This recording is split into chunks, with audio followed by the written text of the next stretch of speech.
So we talk a lot on this channel about the things you need to know when buying a house here in Manitoba, but what we should really cover too is another section of the market that we deal with a lot, which is the condominium market.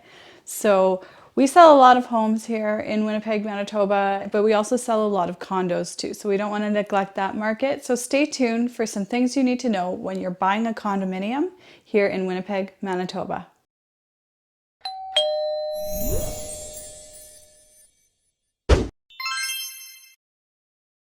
So shockingly, in Manitoba, the condo market is very different from the residential market.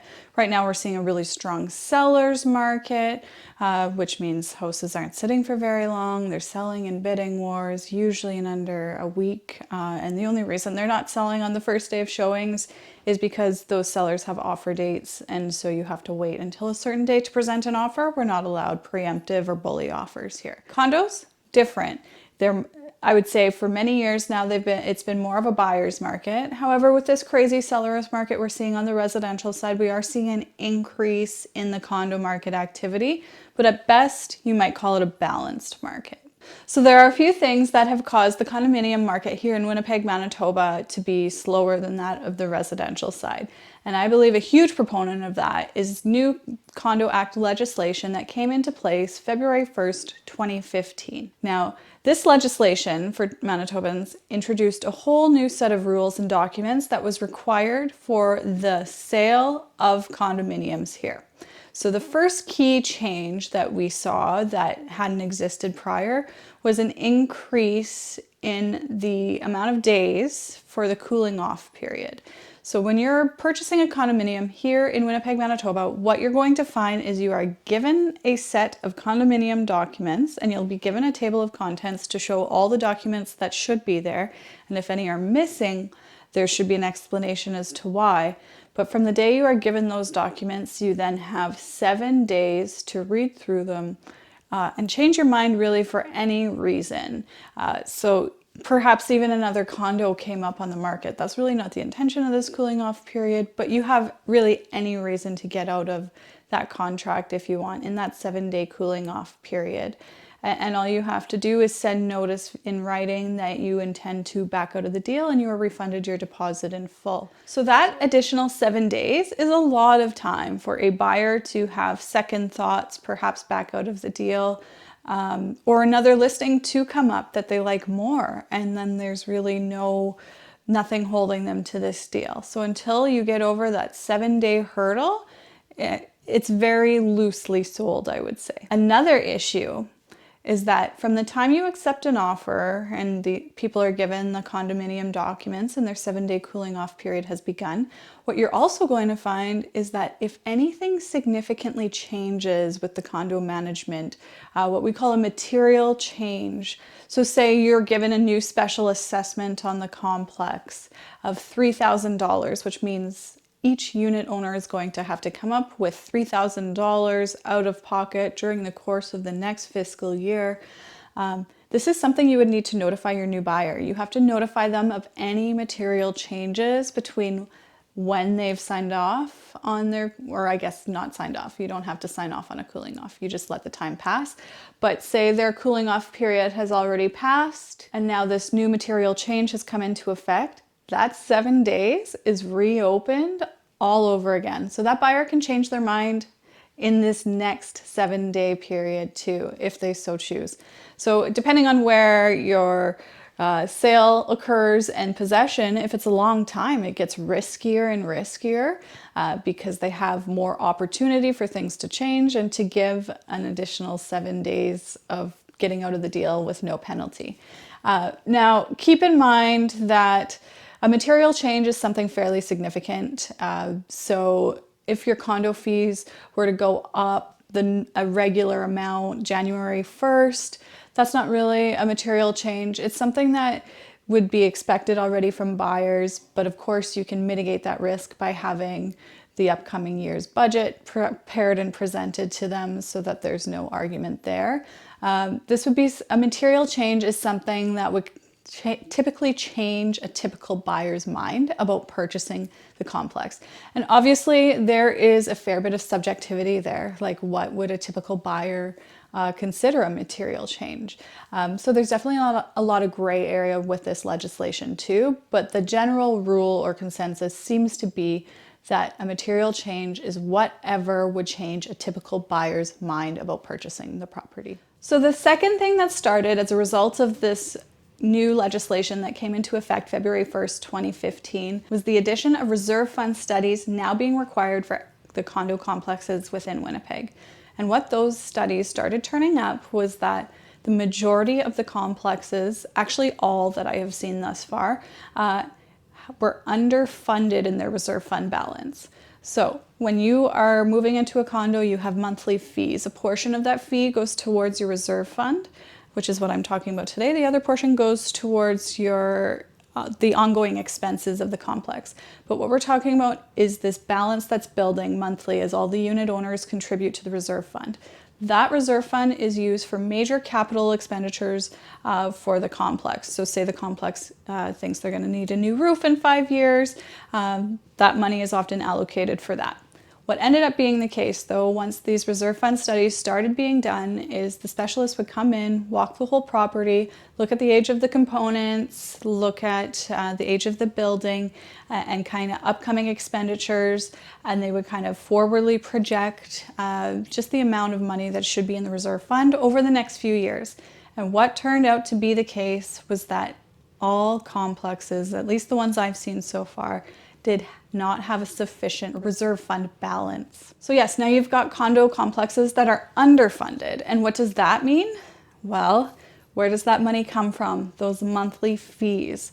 So what now started happening was unit owners started seeing their monthly payments increase because they needed to build up this reserve fund balance to an amount that was acceptable to the unit owners, of course, especially if it was in contradiction, their current balance was in contradiction with what the study said. So there had to be some give and take there.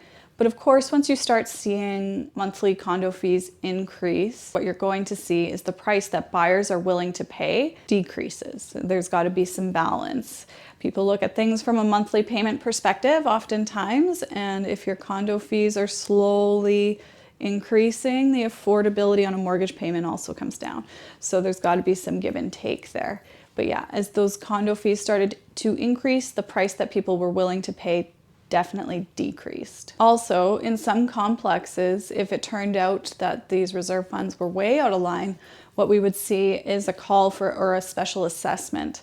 So people would all of a sudden be asked again in the next fiscal year to say have an outlay of $3,000 in cash to bring the reserve fund balance up to snuff. But this is something that causes a lot of concern for people buying into these complexes. But yeah, these calls for these special assessments would often be indicative of perhaps poor management in the past. Sometimes it could just be an unforeseen project. In most cases where I've seen this special assessment request go through, it's often been poor management over the last few years, and now somebody's finally put their foot down and they're saying, let's build up this reserve fund.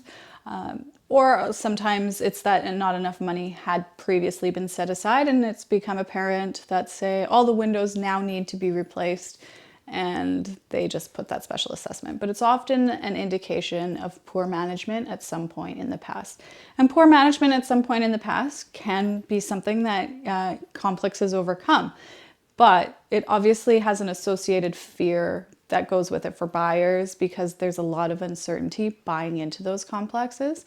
So it has definitely reduced the appeal for those purchasers too. Now, something to point out too, though, before you just say, I can never buy a condo, this sounds horrible. When you buy a house, you're going to have the same unexpected things happen too. A furnace can go in the dead of winter, or you can discover a leak in your roof. There are surprise projects that often come up that are thousands of dollars that will require an initial cash outlay and perhaps less notice too. It's just that in condominium complexes, you have a lot less say over how the matter is dealt with. Like, you can serve on the board. There has to be some consensus and democracy almost that goes with the voting and decision-making process. So you do have a little bit less say. A couple of other things that kind of changed around this new 2015 legislation that are worth noting are that we We're told now that 55 plus condominiums are now considered a violation of human rights. You can't discriminate in Canada based on age.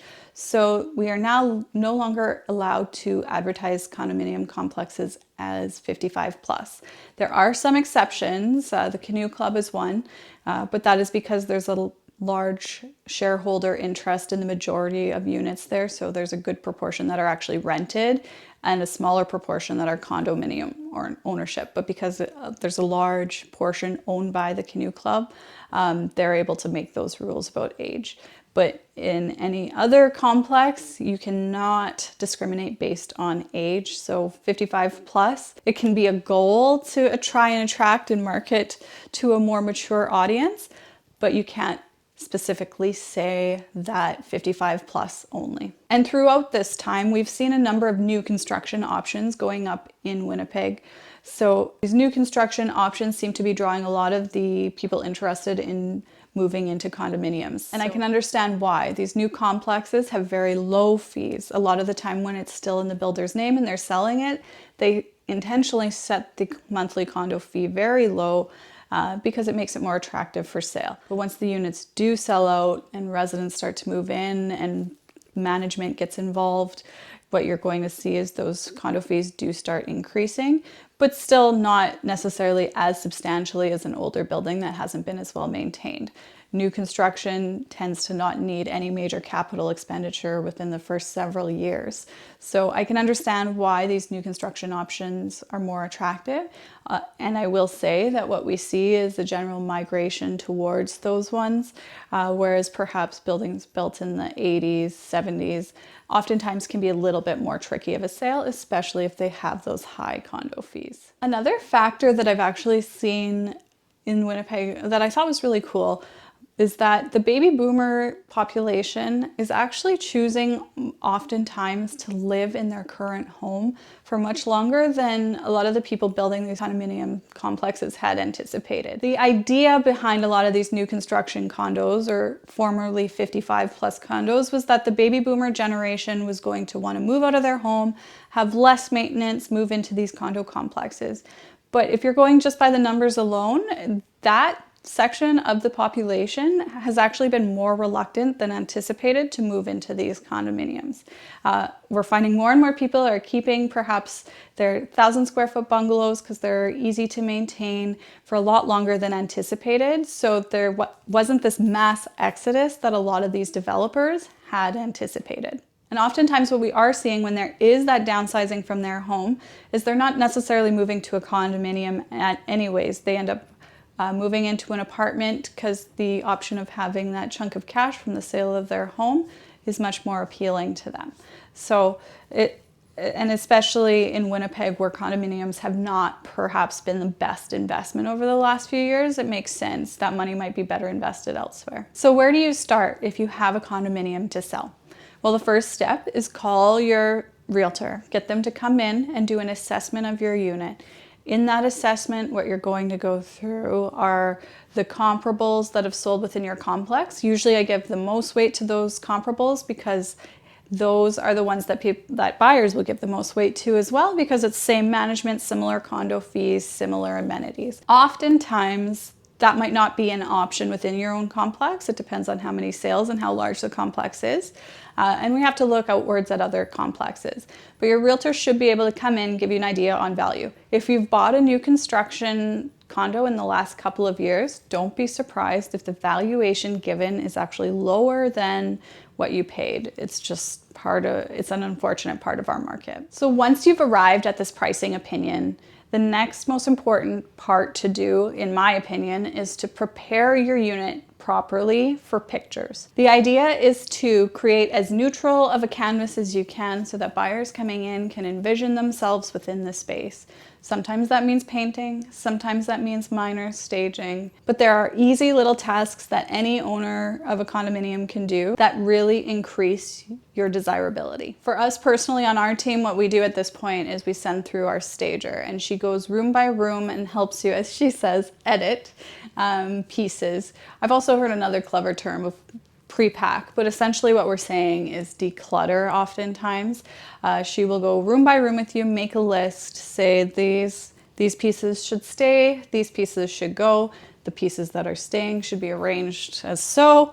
And then oftentimes she'll tell us to bring in a few pieces if necessary. So, but that staging component, it can be quick. It can be 2-3 days. It depends on if you're a weekend warrior or if you want months and months to work through the project. That depends on you. She can come through at any point within the process. So once your unit is properly staged, now it's time to get the pictures and video done. I will say that one of the biggest deterrents I find with buyers when they're looking at condominiums is if a condominium unit shows dark. So when it comes to pictures, that can be edited, they can look bright, cheery, everything. But where it's harder to hide a dark unit is in video.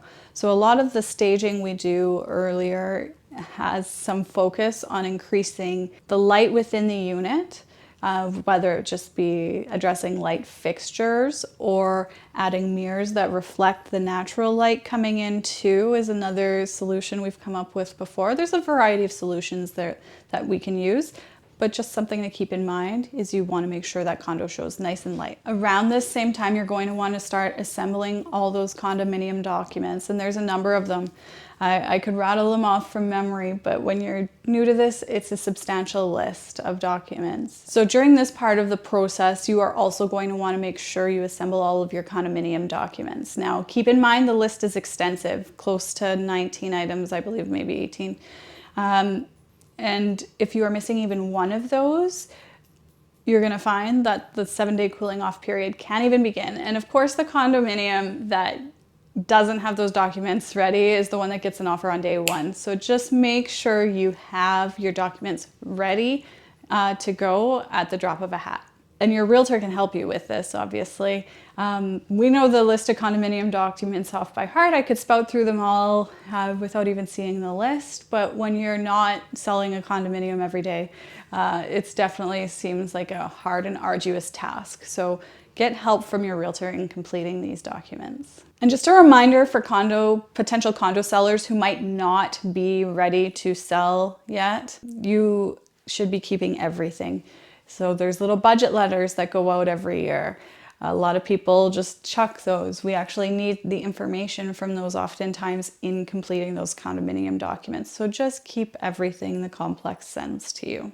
You won't regret it. So now I've kind of covered the steps, as the early steps at least, as a seller going into a condo sale and what needs to be done to prep, photograph, and get it on the market. But as a purchaser, there are things that you should really be looking for when you are reviewing these condominium documents that I just referenced. The first most important part, and we've already discussed it, is the condominium fees. You want to look at the condominium fees within the complex, and if you can get some kind of gauge on year-over-year increases and see if it's with inflation or if it's substantially higher than that, there's some reason to ask questions. If there isn't that history, a lot of the time what you can look at are similar complexes within the area. Are the fees in line with those complexes, or are the fees for this complex much higher? Also a sign of perhaps past mismanagement or some major component issues within the complex. Finally, you're going to want to look at just what is covered within those fees. Sometimes the fees might seem high, but then it covers your hydro, gas, water.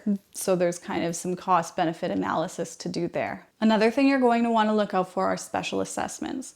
Sometimes this will appear in the disclosure. However, if the board members have not yet voted and made it like a formal upcoming item, what you're going to find is it won't necessarily be included in the condominium disclosure yet. But a way to find that is been reading old board management meeting notes to see if there's any mention of upcoming special assessments that perhaps aren't reflected yet on that disclosure. Again, special assessments shouldn't necessarily just kill a deal altogether. It can be a sign of past mismanagement, but it can also be a sign of just unforeseen circumstances. But getting as much information about any upcoming special assessment is important. And keep in mind too that you are purchasing a condominium in what would be considered a buyer's maybe balanced market.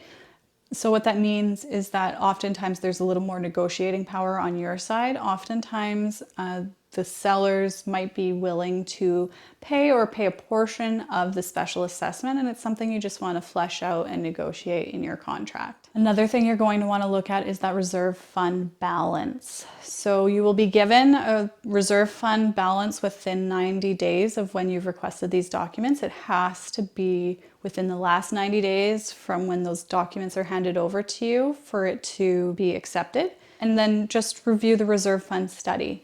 Is the reserve fund balance noted in the declaration anywhere close to what the reserve fund balance study shows it should be? If it's not, is there past mismanagement?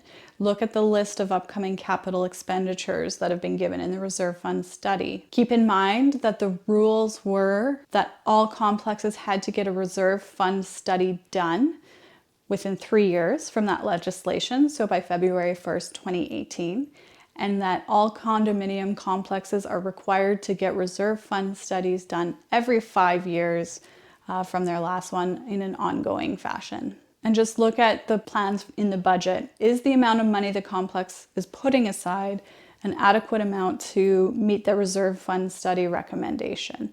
Or is there going to be a major shortfall?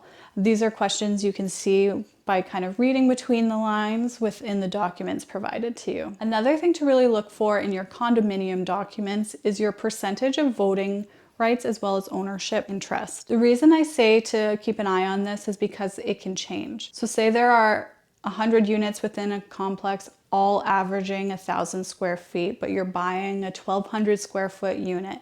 A lot of the time, instead of your percent of ownership, your voting rights oftentimes are going to be 1.2% because you own a little bit more. Whereas if, say, you owned a 1,000 square foot unit, it might be closer to 1%. You would be one of the 100. However, there are some complexes that don't base voting shares based on your percent of ownership of the building.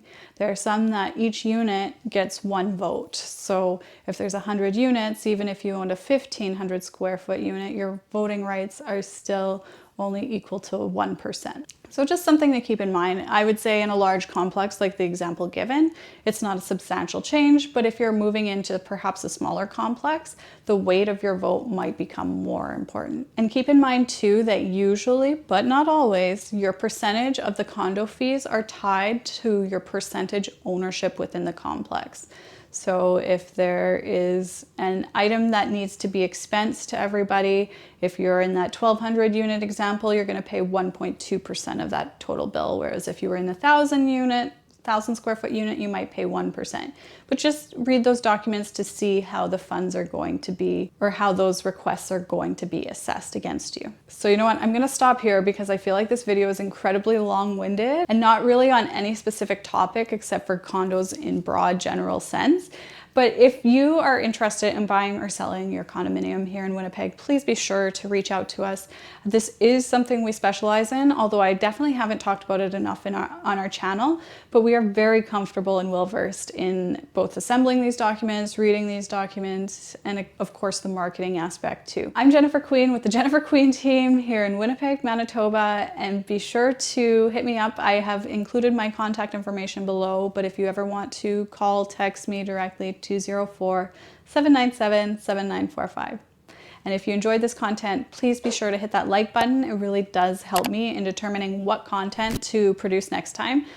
Any of these condo topics I could delve much deeper into, so I'm happy to expand upon whatever you guys would see of value. I'm happy to serve. And if you haven't already, please be sure to subscribe to our channel. It really does help us make sure that you are getting to see the content that we're coming out with this year. Have a good one.